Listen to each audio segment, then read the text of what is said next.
A expressão evangelho integral é relativamente nova e veio chamar a atenção para a forma distorcida com que o evangelho estava sendo anunciado. René Padilha foi um dos pioneiros da teologia da missão integral, elaborada por evangélicos latino-americanos no final da década de 60. O problema estava no fato de haver incompreensões acerca da missão da igreja e das tarefas que lhe competia executar. Isso levou a uma polarização.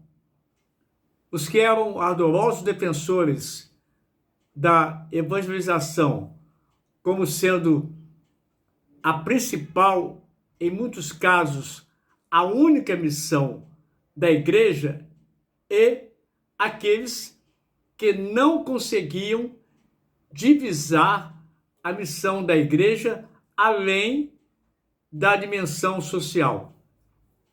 Os que viam na missão da igreja um propósito basicamente terreno, voltado para a realização social do homem, seguiam os postulados da chamada teologia da libertação.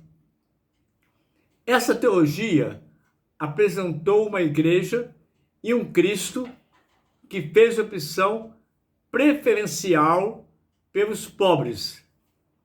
Tratou-se de uma proposta teológica terceiro-mundista, que visava o surgimento de uma nova realidade cristã, oriunda das situações emergenciais de povos massacrados pelo capitalismo selvagem, e, por outro lado, os que defendiam calorosamente a evangelização destituída de qualquer caráter social, na verdade, espiritualização, exageravam o seu conteúdo, por vezes negando a temporalidade da vida humana e os traços característicos da sua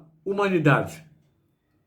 Ou seja, é como se o evangelho prometesse somente respostas para o além, para a morte, mas não oferecia soluções para as questões da vida eterna. A radicalização nunca foi salutar, nem o extremismo de uma pregação etérea, destituída de sentido para essa vida, nem o esvaziamento da mensagem da salvação com a sua limitação ao caráter social. O pastor batista Manfred Greger, em seu livro Os Compromissos da Missão, define de maneira clara e contundente o holismo cristão, no qual se baseia o evangelho integral. Preste atenção a isso, a definição dele. O holismo cristão, ou seja, a visão integral do homem, ocorre quando a igreja toda, totalmente comprometida com toda a vontade de Deus, leva o evangelho todo ao homem todo e a todos os homens, por todos os métodos éticos possíveis, através de homens e mulheres totalmente engajados na missão integral. Que bela definição do pastor Manfred. Aí está a maneira resumida a proposta do Evangelho integral. O Evangelho segundo o coração de Deus. A teologia bíblica da salvação mostra um Deus que vem em busca do homem para lhe propor a reconstrução de sua vida. Essa revelação de Deus procura estabelecer com o homem, é fundamental e é motivada pelo amor. O amor de Deus não tem nada a ver com a demagogia humana, nem está dissociado da necessidade do homem. A Bíblia diz: mas Deus prova o seu grande amor ao enviar Cristo para morrer por nós quando ainda éramos pecadores. Romanos 5, verso 8. Assim sendo, o Evangelho segundo o coração de Deus é o Evangelho integral. A bem da verdade, o Evangelho não precisa dessa adjetivação, isto é, essa invenção humana. Não precisa. Deus se preocupa com o ser humano, com a pessoa na sua individualidade e quer redimi-lo na sua integralidade. Os problemas do endemoniado que vamos apresentar agora é um fato bíblico que exemplifica a atuação de Cristo no ser integral. A Bíblia diz: quando Jesus embarcou, imediatamente um homem possuído por um espírito impuro saiu do cemitério e veio ao seu encontro. Marcos capítulo 5, verso 2.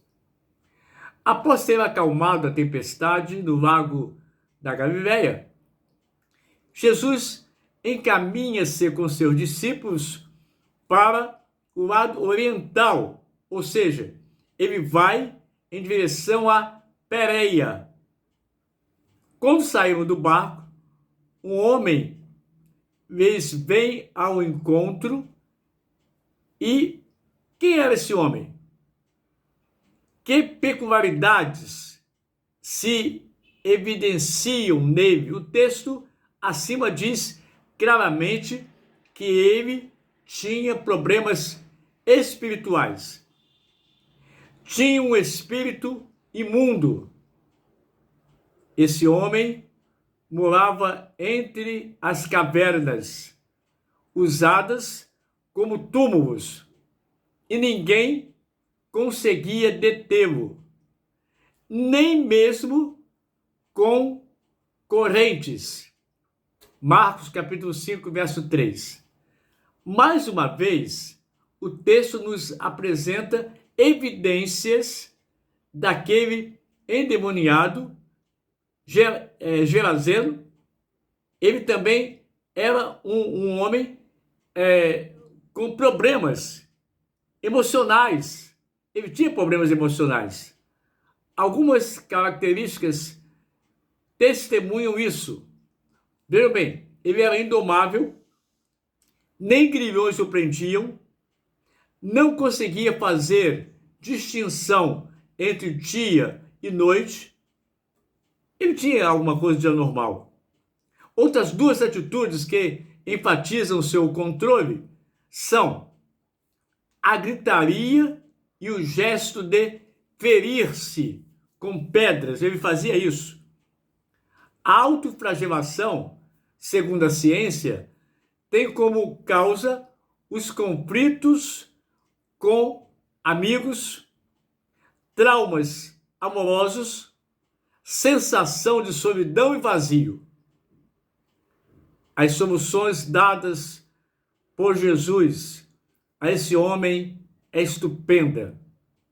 Jesus deu permissão e os espíritos impuros saíram do homem e entraram nos porcos.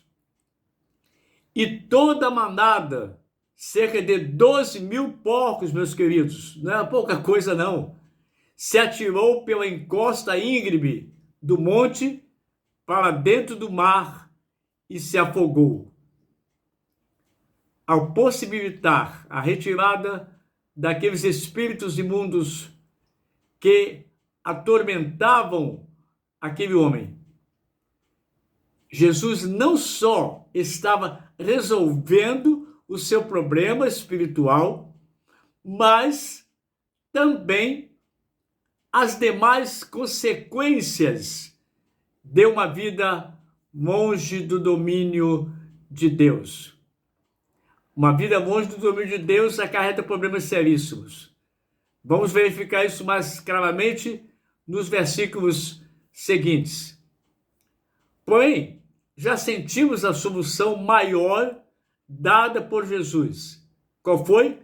A libertação do poder de Satanás.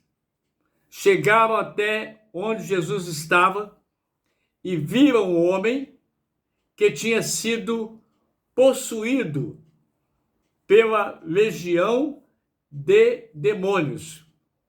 Estava sentado, vestido em perfeito juízo.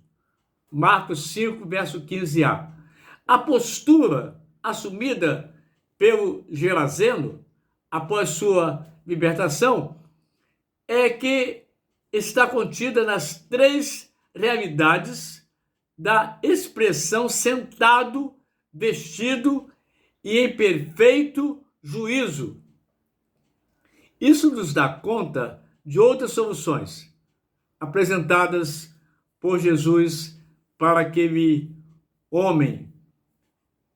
É um homem problemático, mas além de restaurá-lo dos seus problemas emocionais, possibilitando a sua recuperação, seu autocontrole, Jesus também capacita-o a uma reintegração com a sociedade.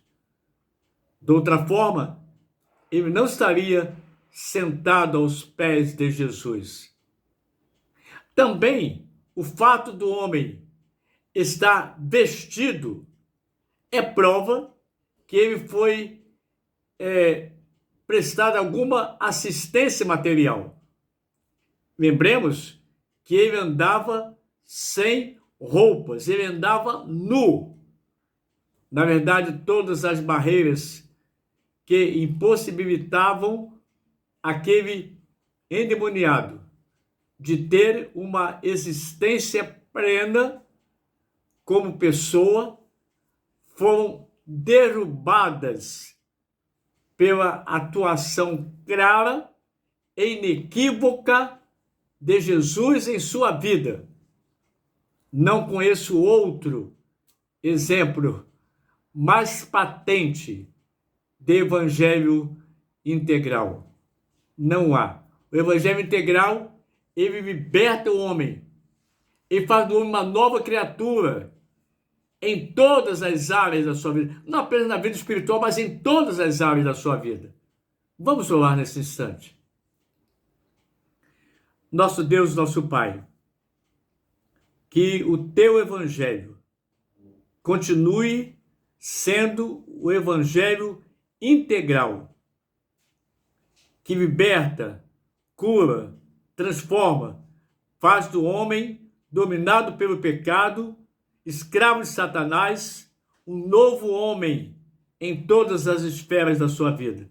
Muito obrigado porque conhecemos pessoas que hoje são novas criaturas, porque o Senhor entrou na vida dessas pessoas. Que as pessoas que estão nos ouvindo nesta hora, que ainda permanecem escravas do pecado, que elas possam deixar que o Senhor entre e transforme, modifique, haja uma metamorfose na vida dessas pessoas. Em nome de Jesus, nós oramos com perdão dos nossos pecados. Amém.